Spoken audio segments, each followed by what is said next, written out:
Assalamualaikum warahmatullahi wabarakatuh.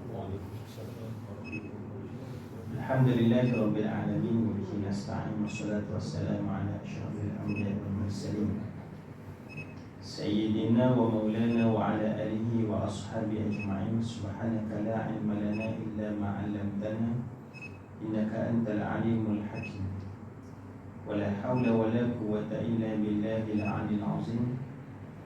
Wa nusalli wa nusallim 'ala an-nabiyil karim al-mustafa sallallahu alaihi wasallam wa 'ala alihi wa ashabihi wa zurriyyatihi wa tabi'ina wa tabi'ihim bi ihsanin ila yaumiddin. Allahumma faqihna fid din waftah 'alaina futuhal 'arifin waj'al amalana khalisatan liwajhikal karim. Allahumma ftah bainana wa baina qaumina bil haqqi wa anta khairul fatihin. Allahumma rizqna 'ilman nafi'an warzuqna fahma. Pertama sekali mari kita sama-sama melafazkan syukuran kita kehadrat Allah Subhanahu wa taala. Di atas izin dan rahmat Allah Subhanahu wa taala dapat kita bersama-sama pada tengah hari ini, diberi kesempatan dan diberi peluang oleh Allah. Mudah-mudahan dengan kesempatan dan peluang yang Allah Subhanahu wa taala berikan kepada kita, mudah-mudahan perbincangan kita pada tengah hari ini tuan-tuan diberkati dan dirahmati oleh Allah Subhanahu wa taala insya-Allah. Baik tuan-tuan yang dirahmati oleh Allah Subhanahu wa taala, insya-Allah pada tengah hari ini tuan-tuan kita akan berbincang satu hadis daripada kitab Mukhtasar Ibn Abi Jamrah, yaitu hadis daripada Sayyidina Anas bin Malik radhiyallahu taala anhu. Qala asabatin nas sanatun ala ahdi Nabi sallallahu alaihi wasallam. Fa bainama an-nabiy sallallahu alaihi wasallam yakhutubu fi yaumil jum'ah, qama a'rabiy faqala ya Rasulullah halakal malu wa ja'al 'iyalu fad'u Allah lana. فرفع يديه وما نرى في السماء قزعة فوالذي نفسي بيده ما وضعها حتى ثار السحاب أمثال الجبال ثم لم ينزل عن منبره حتى رأيت المطر يتحادر على لحيته صلى الله عليه وسلم فمطرنا يومنا ذلك ومن الغد وبعد الغد والذي يليه حتى الجمعة الأخرى. وقام ذلك الأعرابي أو قال غيره فقال يا رسول الله تهدم البناء وغرق المال فادعوا الله لنا. فرفع يديه وقال اللهم حوالينا ولا علينا. فما يشير بيده إلى ناحية من السماء إلا انفرجت وصارت المدينة مثل جوبة وسال الوادي قناه شهرا ثم لم يجئ أحد من ناحية إلا حدث بالجود. Daripada Sayyidina Anas bin Malik radhiyallahu taala anhu, dia menyebut, dia kata telah ditimpa dengan satu musibah manusia pada zaman Nabi sallallahu alaihi wasallam, iaitu musibah kemarau. Asabah sanatun iaitu musim ataupun tahun kemarau. Tahun ini berlaku pada zaman Nabi sallallahu alaihi wasallam. Jadi musim kemarau ni maksudnya ialah tidak ada hujan dan juga tanah tu kering. Apa kesan kepada musim kemarau? Ialah kesan pada tanaman dan juga kesan kepada binatang ternakan. Ini juga kalau zaman moden dia akan memberikan kesan kepada ekonomi lah. Sebab ada setengah negara yang bergantung kepada import, ada yang bergantung kepada ekspor dan sebagainya. Bagi negara yang dia punya sumber ekonominya ialah dia punya mengeksporkan dia punya tanaman yang kepada negara-negara lain, maka itu akan memberikan kesan kepada mereka. Sama yang lebih tragis ialah negara yang bergantung makanan mereka dia import. Seperti mana negara kita, yang beras dalam kebanyakan dalam negara kita ialah kita import daripada luar negara. Jadi tidak galakkan untuk menanam beras dalam negara sendiri kurang diberikan galakan yang kuat oleh pihak kerajaan dan sebagainya. Dia tak sama di Jepun. Di Jepun ada pernah menyebut bahawa orang yang menanam dia punya padi di Jepun, dia punya kerajaan membeli dengan harga yang lebih mahal. Jadi kita nampak walaupun jadi di Malaysia orang akan sebut bahawa rugilah kita tanam di tempat mesti tapi dibeli dengan harga yang mahal. Dia tengok dari sudut harga tapi dia tak tengok dari sudut kesan. Kan kesan bila kita tanam dia punya padi tersendiri tuan-tuan, kita akan dapat menjaga dari sudut pemakanan tu, makanan. Dia panggil apa? Dia panggil bekalan makanan dalam negara itu akan dapat dikawal. Kita lihat pada awal tahun ni, pada awal tahun lepas, iaitu apabila berlakunya dia punya peperangan antara Rusia dengan Ukraine, menyebabkan gandum tu jadi terhad. Begitu juga ditambah pula ialah India dilanda dengan musim kemarau yang begitu dahsyat, menyebabkan mereka ni tidak mengeksporkan gandum mereka ke luar negara. Jadi harga gandum tu jadi mahal dan juga jadi terhad, menyebabkan memberikan kesan kepada beberapa negara-negara lain. Cuma mujur negara kita ni, kita tak makan gandum sangat, kita bergantung pada beras. Jadi kalaulah beras dalam mana tidak dapat diimport, orang tak boleh ekspor. Dan beras negara mereka tak boleh ekspor. Contohnya tanam beras untuk mereka makan, bukan ekspor. Jadi apa akan jadi pada kita?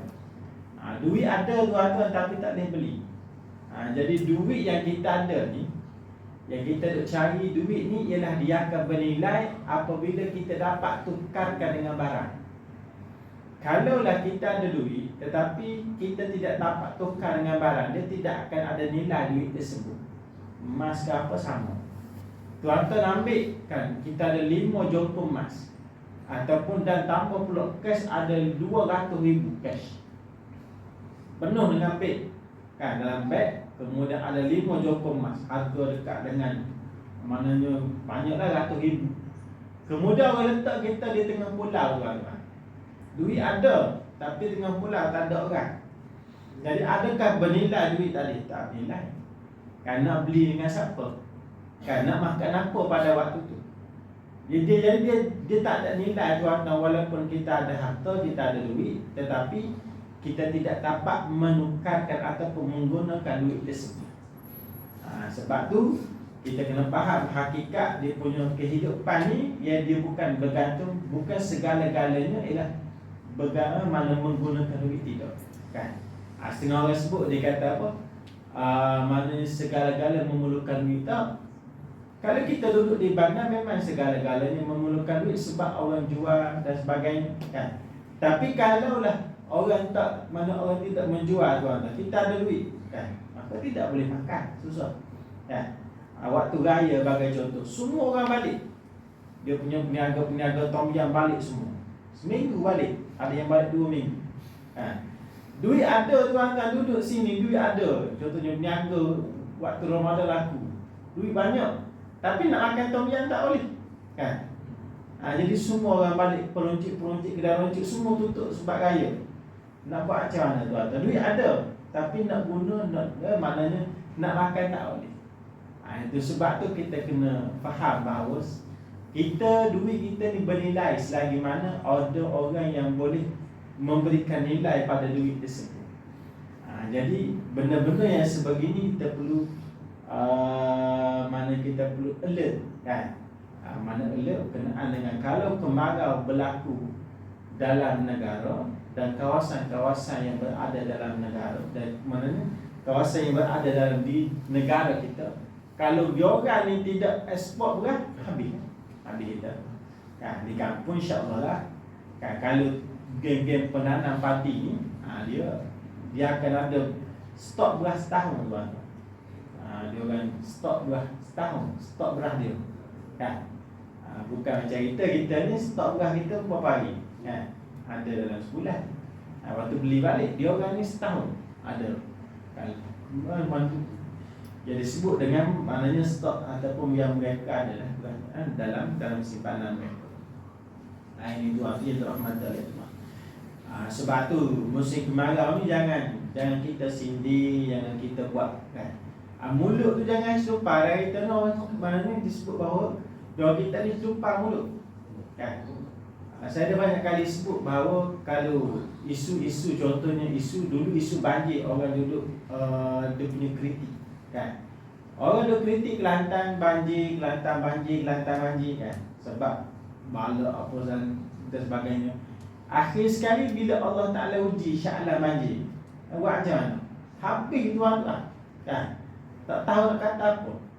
Kita boleh tengok waktu tu bagaimana orang bandar diuji dengan banjir. Tak boleh nak hadapi situasi kan. Jadi stres, semua marah. Bombo pun kena marah kan. Pergi tolong pun kena marah kan. Semua kena marah lah kan. Mana semua tak betul. Jadi isu yang sekarang pula orang duk mana orang kritik kenaan dengan Kelantan tak ada air. Tak ada air sebab kemarau.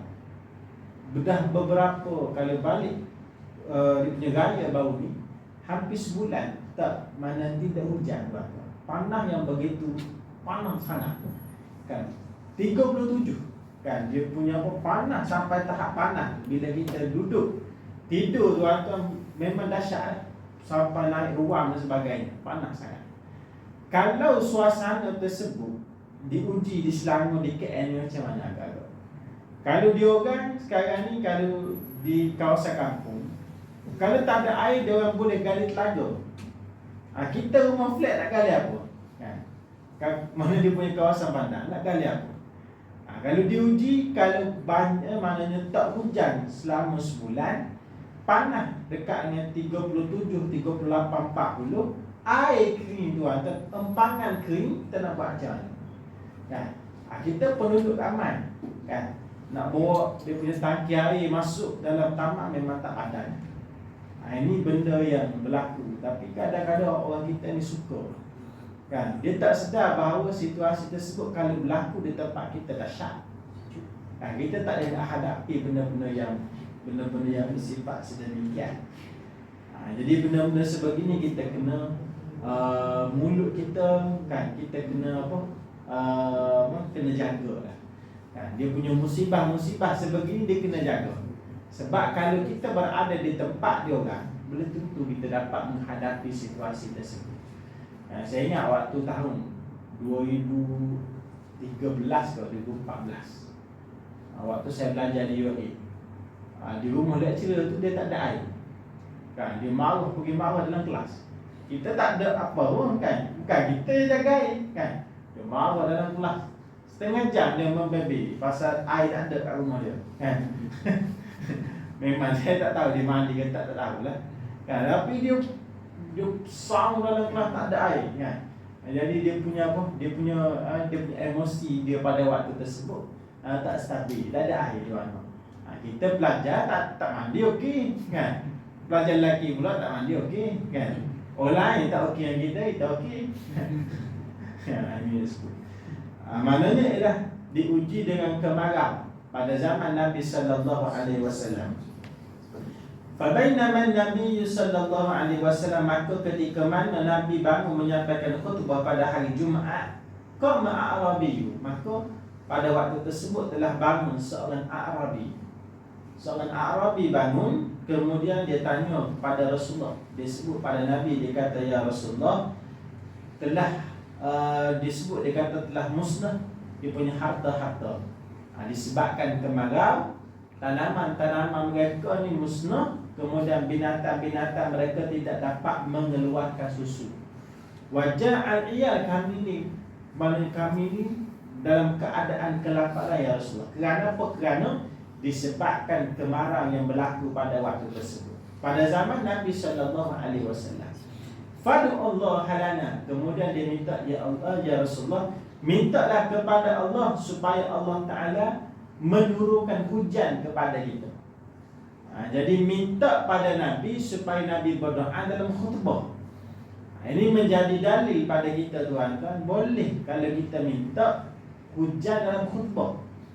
Maknanya bukan sahaja kita boleh minta hujan dalam ketika mana kita buat mana solat minta hujan. Itu satu cara.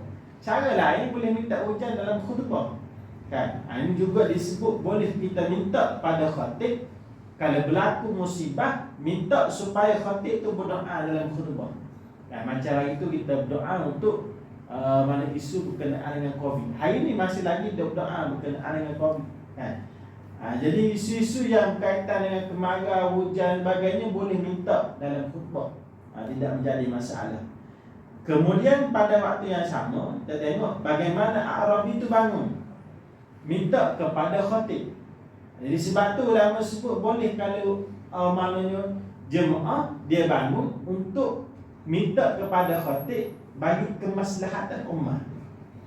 Bukan nak kritik khatib, bukan. Bukan kata saya tak setuju lah dengan awak ni, suara tak sedap. Tak boleh. Bukan kritik dan juga bukan bercakap berkenaan dengan perkara yang membabitkan individu. Dia bukan tanya tentang benda yang melibatkan khatib, tak.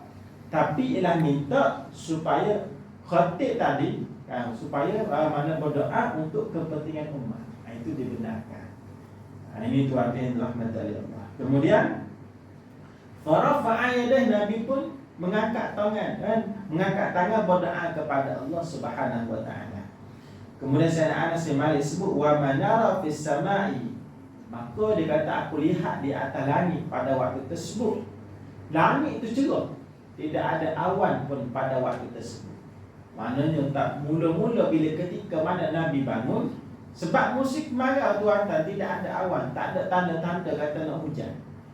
Bila Nabi mengangkat tangan berdoa kepada Allah Subhanahu wa taala, fa walladhi nafsi biyadi, dia sebut, dia kata demi Allah, ma wada'aha hatta thar as-sahabu amsal al-jibal. Demi Allah, dia sebut, dia kata aku melihat pada waktu tersebut awan tu berarah. Dan lalu kemudian berada di atas penduduk Madinah seperti mana gunung. Dia punya awan tu lalu. Kemudian summa lam yanzil an minbarihi, kemudian pada waktu tersebut tidaklah Nabi turun daripada mimbar. Dia kata aku melihat pada waktu itu janggut baginda Nabi sallallahu alaihi wasallam dibasahi dengan air hujan. Maksudnya ialah doa mana doa Nabi sallallahu alaihi wasallam dimakbulkan oleh Allah Taala, hujan turun pada waktu tersebut. Belum Nabi habis menyampaikan khutbah, Nabi tak turun lagi daripada mimbar, hujan sudah turun. Ini maknanya berkat doa yang dibacakan oleh baginda Nabi sallallahu alaihi wasallam. Jadi kalau kita lihat dalam hadis ni, bagaimana sahabat minta pada Rasulullah untuk berdoa. Sahabat tak boleh doa sendiri ke? Boleh. Tapi sahabat tahu bahawa orang yang paling dekat dengan Allah pada waktu tersebut ialah baginda Nabi sallallahu alaihi wasallam. Jadi memohon, minta pada Rasulullah untuk berdoa kepada Allah, maka dia mana benda tersebut tidak menjadi maknanya bukanlah menjadi satu kesalahan. Kalau kita jumpa kan orang yang lebih baik daripada kita, yang lebih soleh daripada kita, yang lebih alim daripada kita, kita minta supaya dia berdoa untuk kita. Salah ke? Tidak salah. Ini yang dibuat oleh maknanya yang dibuat oleh para sahabat, minta pada Rasulullah untuk berdoa bagi pihak mereka. Ini tuan yang dirahmati oleh Allah Subhanahu wa taala. Sebab sekarang ni ada orang yang larang. Dia kata nak apa kita pula kita nak pergi jumpa dengan tok guru, ustaz untuk minta doa bagi pihak kita. Kita berdoa sendirilah. Dia bagilah dalil-dalil tu. Tapi kita tanya balik, adakah salah untuk kita minta supaya orang lain berdoa bagi pihak kita? Tidak salah tuan-tuan.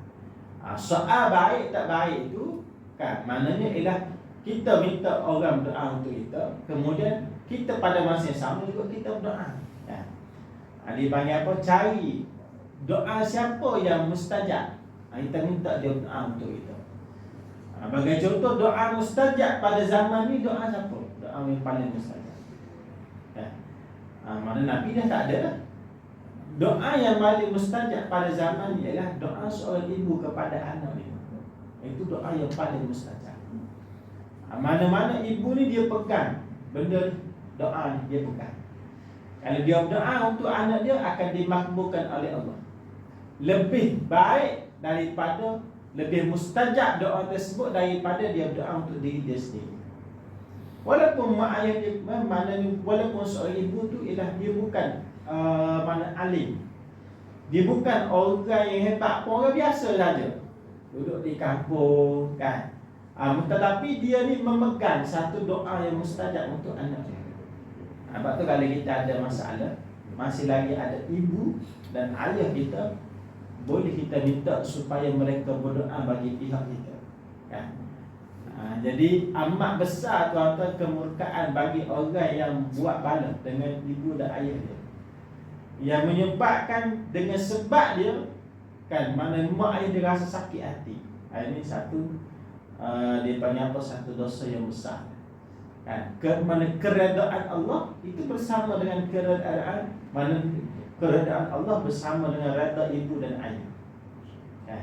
Jadi dia kena jaga redha ibu dan ayah. Kalau mak ayah redha pada kita, insya-Allah mana Allah Ta'ala akan redha pada kita.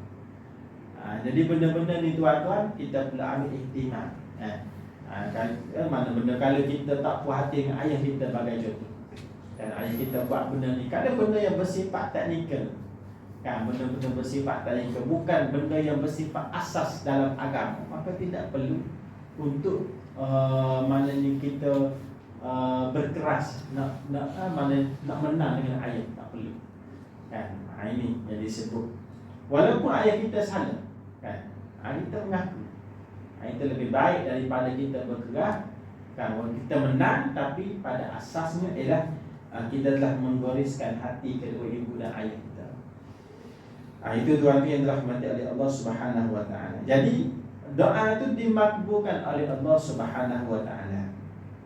Kemudian hujan pun turun daripada hari tersebut sehinggalah pada hari-hari yang seterusnya. Ini wa minal ghadi wa ba'dal ghadi wallazi yalihi hatta al-jum'atil ukhra, sehinggalah hujan itu berlarutan sampai pada Jumaat yang seterusnya.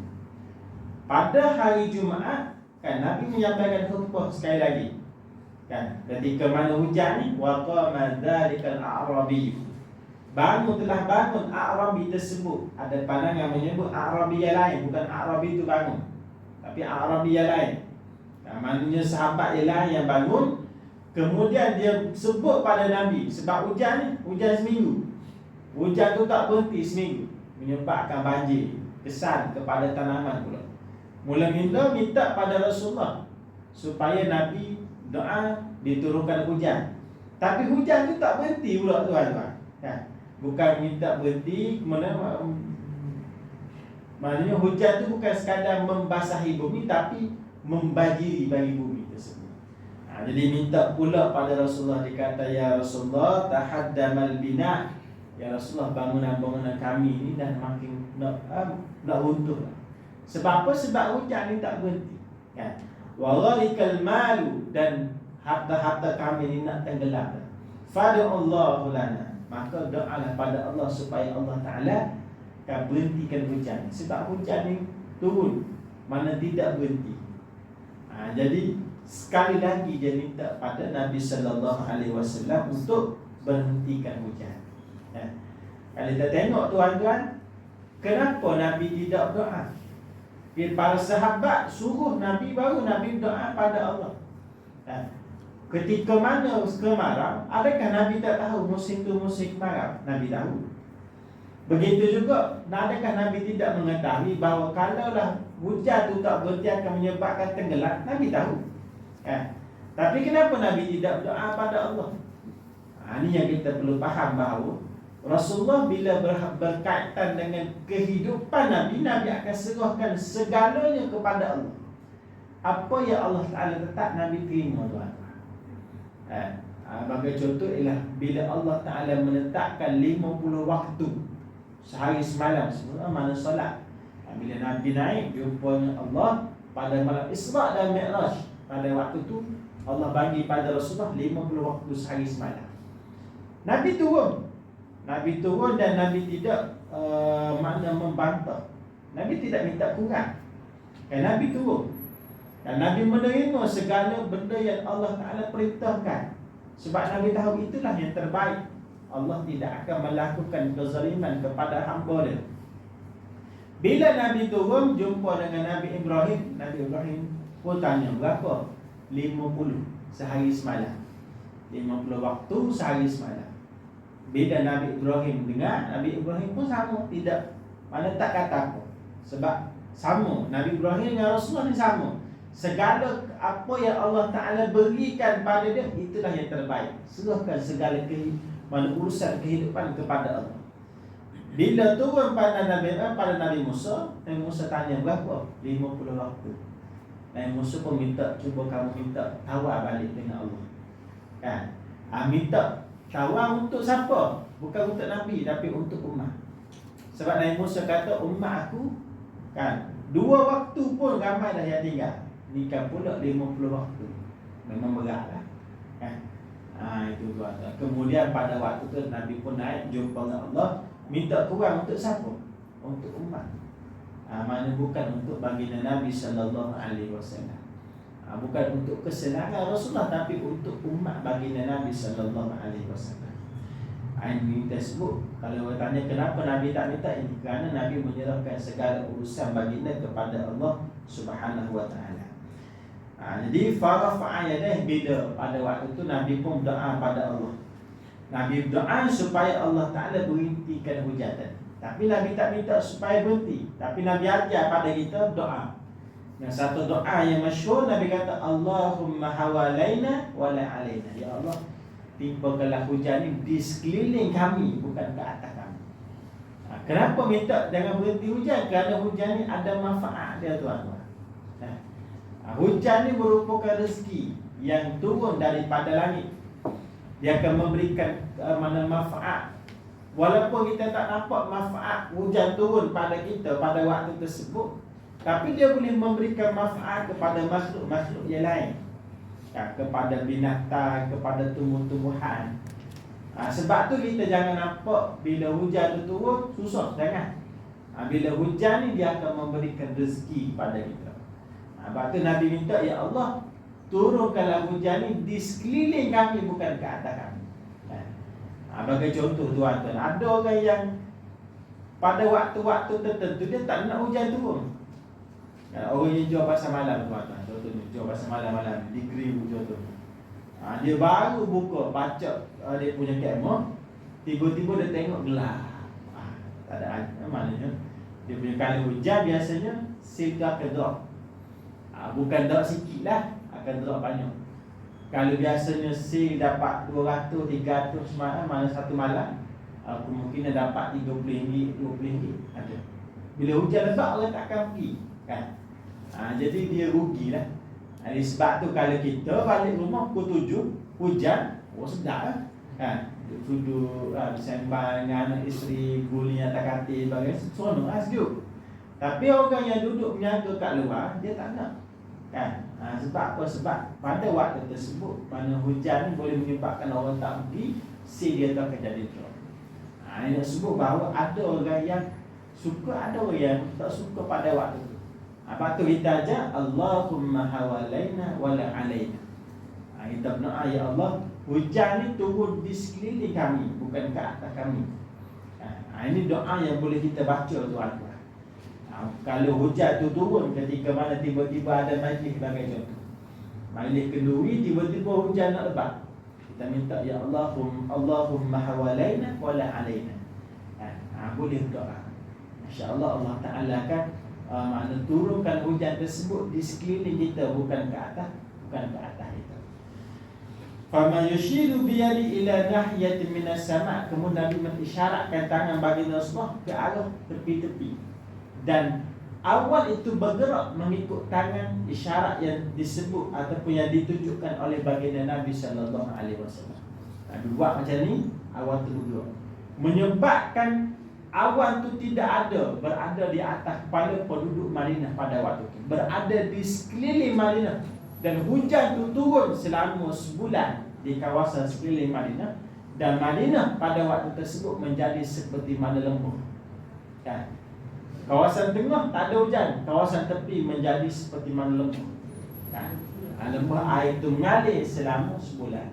Walam yaji ahadun min nahiyah. Kemudian disebut oleh Anas bin Malik, dikata tidak ada seorang pun yang datang daripada pihak-pihak kawasan-kawasan Madinah, melainkan mereka akan bercakap tentang maknanya bercakap berkenaan dengan apa yang berlaku pada waktu tersebut. Hujan turun dengan lebat, kemudian hujan turun di sekeliling Madinah, bukan ke atas mereka.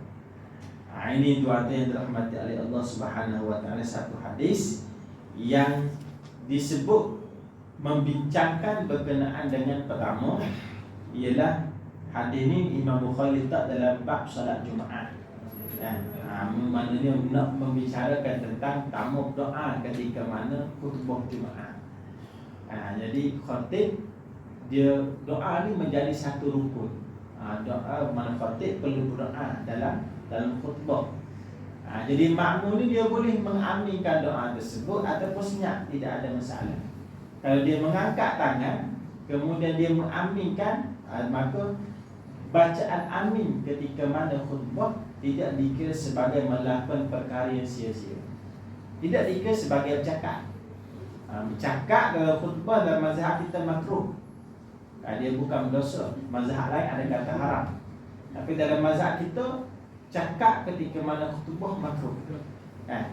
Jadi sebab tu kalau cakap kita cakap dengan orang yang mazhab kita, itu makruh kan? Sama-sama Syafi'i.